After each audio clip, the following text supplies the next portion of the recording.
Olá, tudo bem com vocês? Eu sou a Sofia Camargo, vamos tirar dúvidas sobre onde investir em 2010.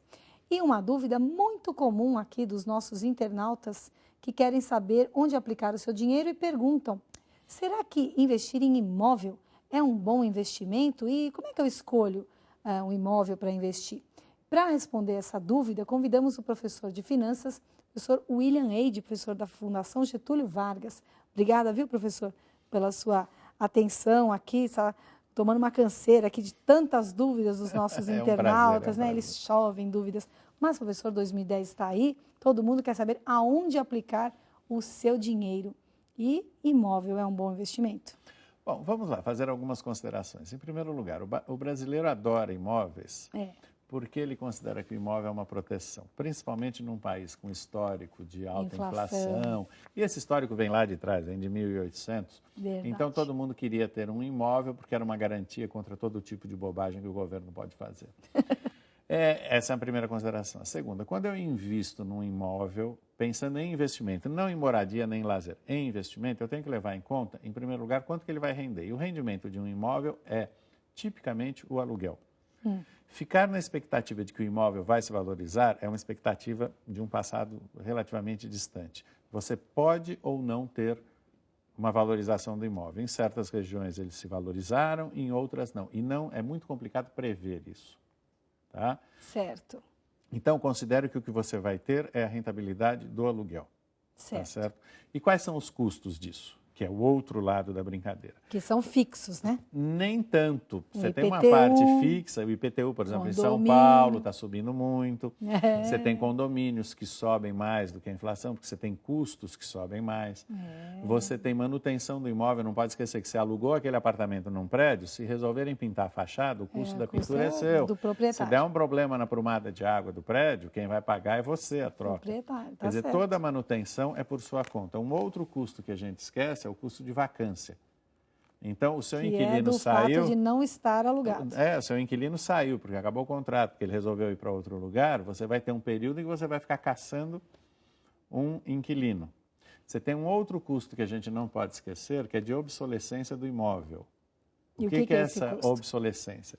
Se você comparar um imóvel dos anos 70, 80 com o imóvel de hoje, você vai ver diferenças bárbaras. Muito. Em primeiro lugar, nas instalações elétricas, que não tem tomada no imóvel dos anos 70, porque ninguém tinha eletrodoméstico. Hoje você precisa de uma tomada em cada 2 metros do imóvel. Segunda coisa, garagens. Você fazia um imóvel de 200 metros quadrados com uma vaga na garagem. Hoje você faz um de 50 metros com 8 vagas na garagem. Então, para você alugar um imóvel obsoleto, não é fácil. E isso acontece ao longo do tempo. Então, colocados todos esses custos, a resposta clássica seria: não, imóvel não é um bom investimento. Você tem coisas muito melhores. Aí você me fala assim, mas tem um monte de gente que compra imóveis como investimento. Por quê? E ganha dinheiro.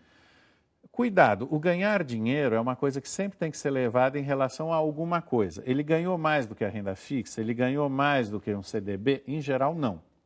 Certo. Agora, por que as pessoas investem em imóveis? Porque, como a gente diz, os investimentos de uma pessoa têm um formato de uma pirâmide. E a base dessa pirâmide está lá como proteção contra a pobreza.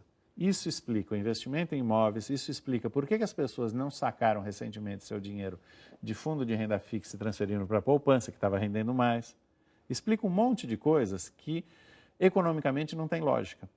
Mas por quê? Porque a pessoa está preocupada com a proteção, não com a rentabilidade. Então ela se sente segura com o imóvel. Então, explicando isso, vem a próxima parte. Como é que eu seleciono um imóvel? Bom, em primeiro lugar, tem uma conta muito simples. Quanto que o aluguel representa sobre o preço do imóvel?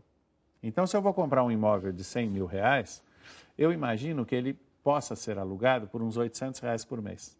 0,8, 0,7.